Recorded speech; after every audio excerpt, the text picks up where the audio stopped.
మనకి దమ్ము లేనప్పుడు ఏం చేస్తామంటే ఎక్కడ పేరు కానీ పలానా మంత్రి కానీ ఎమ్మెల్యే కానీ నాయకుడు కానీ మాట్లాడాడని చెప్పకుండా ఏదేదో రాస్తామని చూస్తాం. ఇప్పుడు మనం మాట్లాడుతున్నామంటే పేర్లు చెప్పకుండా ఇది లీగల్ ఇష్యూస్కి వెళ్లకుండా ఉండటానికి మనం ఏదైనా మాట్లాడినాం.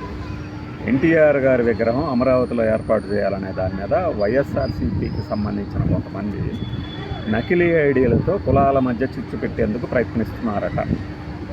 దీని మీద ప్రభుత్వం మండిపడుతుందట అని ఈ దినం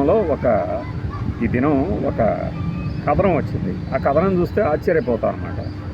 డైరెక్ట్గా మంత్రి గారే వచ్చి మీడియా ముందు మైకుల ముందు 1750 కోట్ల రూపాయలు ఖర్చు అవుతుంది అని చెప్తుండగానే పక్కన అధికారులుగా చెప్పబడుతున్న వాళ్ళు, దానికి సంబంధించి పని చేస్తున్న వాళ్ళు వచ్చి 65,000 టన్నుల స్టీల్ అవసరమవుతుంది అని కూడా చెప్పి వెళ్ళిన విషయాన్ని చూశారు డైరెక్ట్గా.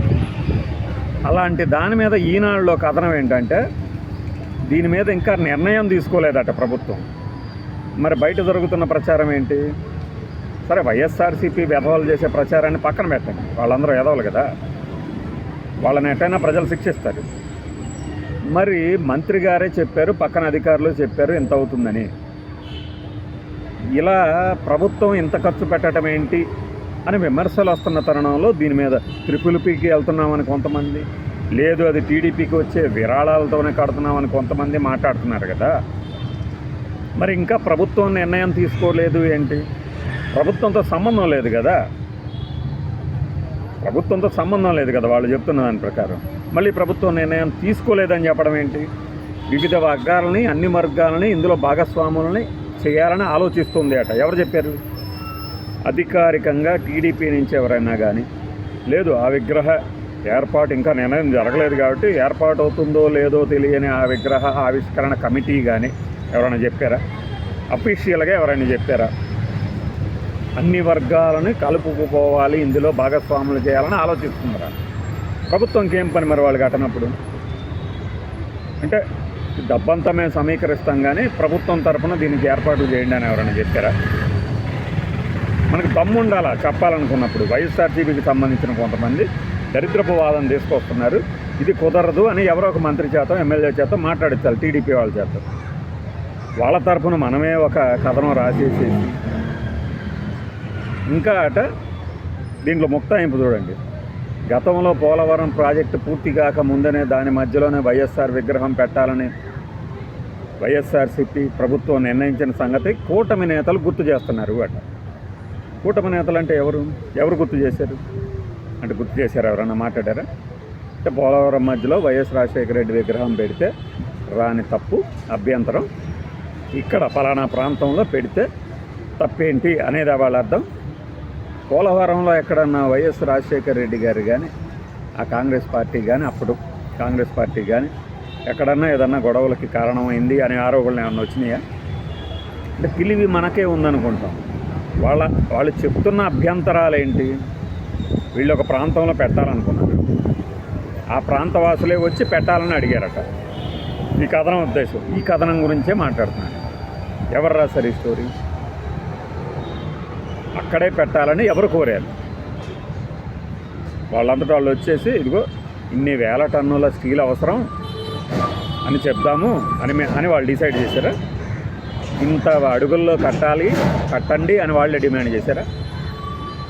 ఎందుకు ఇదంతా? మేము ఒక పాలసీ ప్రకారం ఒక నిర్ణయం తీసుకున్నాము, గుజరాత్ ప్రైడ్ లాగా మేము పెట్టాలనుకుంటున్నాం, ఇక్కడ తెలుగు ప్రైడ్ అని ప్రకటించారు కదా. మళ్ళీ దాని మీద వాడెవలో అంటున్నాడు, వీళ్ళెవలో అంటున్నాడు ఏంటి? అంటే నేను మొదట చెప్పింది ఇదే, దమ్ము ఉండాలి. ఎవడేమనుకున్నా సరే మేము దీని మీదకి ముందుకు పోతాం అన్నప్పుడు పోండి. దానికి పోయి పలానా వాళ్ళు ఆ ప్రచారం చేస్తున్నారు, ఈ ప్రచారం చేస్తున్నారు, సీరియస్గా చూస్తున్నామంటే సీరియస్గా చూడండి. ఎవరు వద్దన్నా?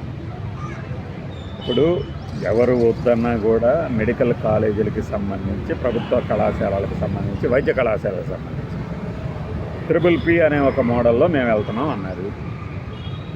అడ్డుకోగలిగారు ఎవరన్నా? ఎవరు అడ్డుకోలేకపోయారు కదా. అలానే విగ్రహానికి సంబంధించి నేను 6 నెలల క్రితం అనుకుంటా, ఏదో అసలు వీళ్ళంతటి వీళ్ళు రాసేస్తున్నారు సోషల్ మీడియాలో, నిజంగా అక్కడ సీన్ లేదు, విగ్రహం ఎందుకు పెడతారు అంటే కొంతమంది కామెంట్ చేశారు, అన్నా నీకు తెలియట్లేదన్నా ఒకసారి వెళ్ళి చూడన్నా, నిర్ణయం కూడా తీసుకున్నారు, పెడుతున్నారు అని డీటెయిల్స్ కూడా ఇచ్చారు. నేను అప్పటికి నమ్మలా, ఏదో గాసిప్పులు రాసే పత్రికల్లో ఉంటుందిలే. తీరా చూస్తారు మొన్న మంత్రి గారే వచ్చి మాట్లాడిన తర్వాత మనం ఎంత వెనకబడిపోయి ఉన్నాం, మనకి ఏమీ తెలియదు కదా అనిపించింది. మరి ఈరోజునేమో ఎంత తెలివిగా జానతనంతో ఇంకా నిర్ణయమే తీసుకోలేదని రాసేస్తారా? నిర్ణయమే తీసుకోకపోతే ఎస్టిమేషన్స్ ఎట్లా తయారైనాయి, ఎంత పొడుగు ఉండాలా, ఏమేమి డిజైన్లు ఉండాలి, దీనికోసం ఒక ప్రత్యేకమైన చిన్న కమిటీనో కార్పొరేషనో ఒకటి కూడా ఎవరో ఒక అధికారి కూడా పనిచేస్తున్నట్టున్నారు. ఇది ప్రభుత్వం చేసే ప్రాజెక్టు కాకపోతే వాళ్ళందరూ ఎందుకు వస్తారు? మరి బయట ఎందుకు?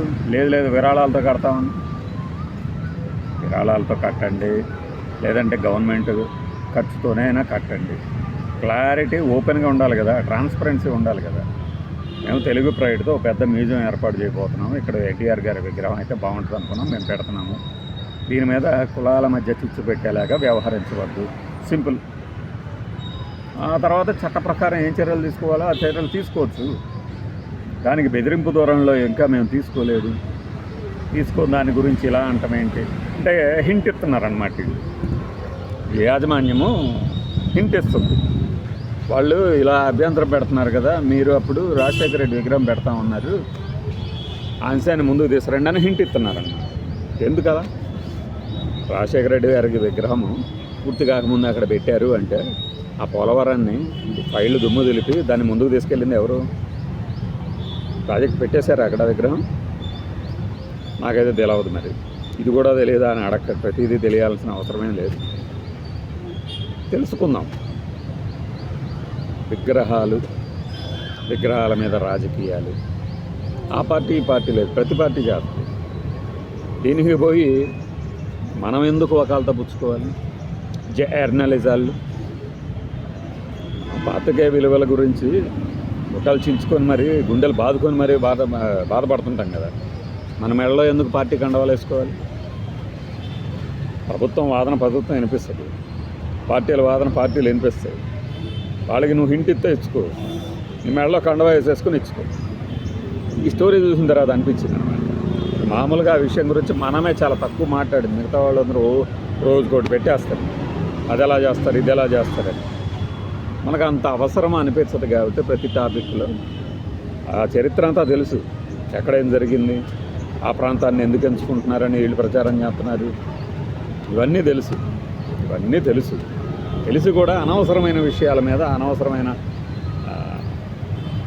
హడావిడి, ఈ ప్రలాపనలు ఎందుకు అని.